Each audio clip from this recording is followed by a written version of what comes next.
Welcome to another edition of Florida Newsmakers with our special guest, CFO Jeff Atwater. Thank you for joining us. Good to be with you. Let's get started and talk about PIP. Sure. I thought PIP was last year's issue, but here it is again. What are your thoughts on some of the changes that the legislature is addressing? Well, the legislature, we all share the same goal. I share this goal, the governor shares this goal. Bring down the cost of insurance for our fellow Floridians. The costs were too high, bring them down. And I think the initiatives of PIP's bill, last year's PIP bill, will do the trick. But there are members who are impatient, and that's how they should be, because they're fighting for the consumer. Some believe that the Affordable Care Act may actually provide the necessary coverage, and why make someone include PIP in their coverage as well. That's not certain yet, however, and I believe that the legislature at the end of the day this year, the law has just gone into effect, will probably leave PIP law alone this year. That's my guess. And they'll insist that within the next 12 months it gets what it was set to do, and that is reduce rates. And if it doesn't, I'll be calling for a change to PIP just as well. Do you think we're giving the reforms enough time, to see results? Because I think some of the complaints in personal injury protection is that we're not seeing insurance premiums going down, and that was what this was intended to do, to kind of cut down on the fraud. Right. And that's what I think the people listening to us today, all the consumers of Florida, would want the legislature to be impatient. Bring the rates down. And so it just went into effect really on January 1. It's been in less than 4 full months, been 3 months, it's been in place. And I believe it's going to have the effect. If it's not, I'm insisting that they take it out and replace it, or just pull it out altogether and drop those rates. I think we're going to see the reductions. See, that was my next question. Obviously, you served as Senate President, so your message to your colleagues or former colleagues in the legislature, give it a chance?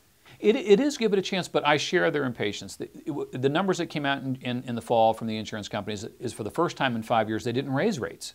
That's a good start. Now we want them to lower the rates. And as soon as this law can go into effect and the fraud can be diminished, they will lower the rates. But it just went into effect. I'm as impatient as the legislature. If these rates don't go down by the fall, by the first of the year, by this time next year, I'll be saying to the legislature, for heaven's sakes, revoke this and put something else in force. Reduce these rates.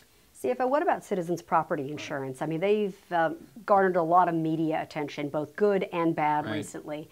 Reforms, should there be reforms? Once again, I think the people of Florida can't take any more rate increases. They have been living with rate increases on insurance. After 04-05, every private player in Florida virtually left the market. They were too afraid. 13 named storms in that period, in a 2-year period. The risk they thought was too great. All of these accounts went into citizens. Citizens' rates have been incrementally going up, but the people of Florida can't handle that. We're finding the private companies this year are actually coming back now. There hasn't been an event. They're coming back. So this past year, over 340,000 accounts in citizens' households went back to the private marketplace at basically the same rates they were at. So the answer is, I don't want any more rate increases. I don't think Citizens needs to be doing anything to the rate cap glide path that was in place. And I think if they do that, incrementally the marketplace will continue to take customers out, offer them probably broader services, more imaginative services, creative services, good service, and that's what the people of Florida want, lower rates and quality service. And I think the private marketplace is coming back. Moving along to transparency, contracting, one of your top priorities.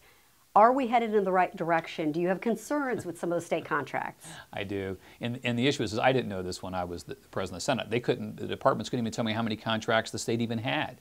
So when I became CFO, I insisted, I want to know how many contracts exist in the state. And I want them all to be online. I want them all to be imaged and transparent. I want every Floridian to read what we're doing with your money. So now we've got 38,000 contracts online. But when I'm looking at those contracts, I'm disappointed. No private sector company would do what the state is doing. They would have due diligence, they'd have backup controls, and they would have somebody looking over the shoulder that we're actually getting in these contracts what you would expect. A clear deliverable, performance measures for what's supposed to get done, and if it doesn't get done on time or done right, there's a financial penalty, a consequence. We've audited approximately 50% of the state contracts don't even possess those common sense elements. I'm asking the legislature, put in law contracts that agencies put in place to spend the people's money have to have good quality elements so that we get what we're paying for. That's all that I want. It's their money. Final question. 2014 governor's race. Your thoughts? My thoughts, I'm running for re-election as your Chief Financial Officer, and we've got our candidate in Rick Scott, and I'm hoping that the people of Florida will give me one more shot to be their Chief Financial Officer. Thanks for your candid answer. And to you, our viewers, thank you for watching.